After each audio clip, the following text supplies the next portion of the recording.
तो हनुमान जी की बात कर लेते हैं। हनुमान जी स्वयं शिव के अंश हैं या वो स्वयं शिव हैं? अभी बताया मैंने आपको, शंकर स्वयं केसरी नंदन भी है, शंकर सुवन केसरी नंदन भी है।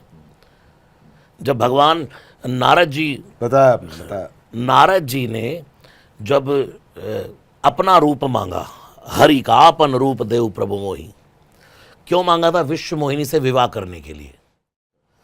तो उस समय नारद जी ने कहा जा करके, जेहि विधि होई परम हित, जय विधि होई नाथ हित मोरा, करो सुबेगी दास मैं तोरा। हे प्रभु, जैसे मेरा परम हित हो वो कर दो। भगवान ने कहा, यार अब तू परम हित मांग रहा है, हित मांग रहा है ना, तो चल मैं तुझे बंदर बना देता हूं। हरि बंदर को भी कहते हैं, हरि नाम बंदर का भी है। इसलिए जैसे ही नारद जी को बंदर बनाया तो शंकर भगवान ने पार्वती से कहा, हाथ पकड़ कर, देवी इस कथा से आज मैं एक फैसला ले रहा हूं कि भगवान, जेहि विधि होई परम हित, नारद सुनौ तुमार, सोई हम करब न आन कछु, बचन नम्रशा हमार।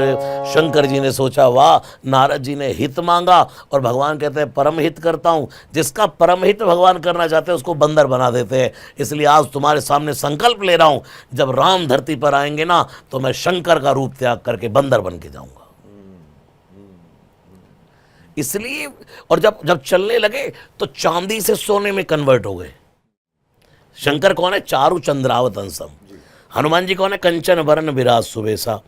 तो उसी समय पार्वती माता ने कहा, चांदी बनकर ही चले जाते, सोना बनकर क्यों? शंकर जी ने कहा, दुनिया में दिखाना चाहता हूँ, जब जब कोई राम की सेवा में उतरा है वो शंकर चांदी का भी क्यों ना हो, भगवान उसे सोने का बना देते। पार्वती माता ने कहा, मैं भी चलूंगी, मुझे भी जाना है। शंकर जी ने कहा, नहीं जाऊंगी मैं। जिद हो गई, शंकर जी ने कहा, दोनों ही चलते हैं। पार्वती माता पूंछ बन के चली गई।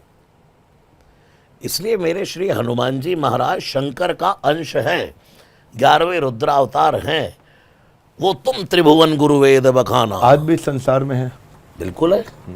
आज भी अगर हम हनुमान जी को प्रेम से, हृदय से, आदर से पुकारेंगे तो क्या हमारी मदद करने आएंगे?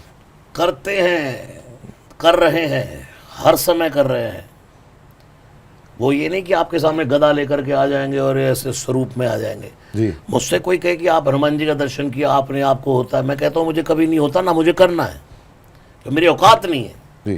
तो फिर आपको कैसे एहसास होता है? मैं कहता हूँ भाई 24 घंटे जैसे हवा हम महसूस करते हैं, उनका एहसास हर समय है।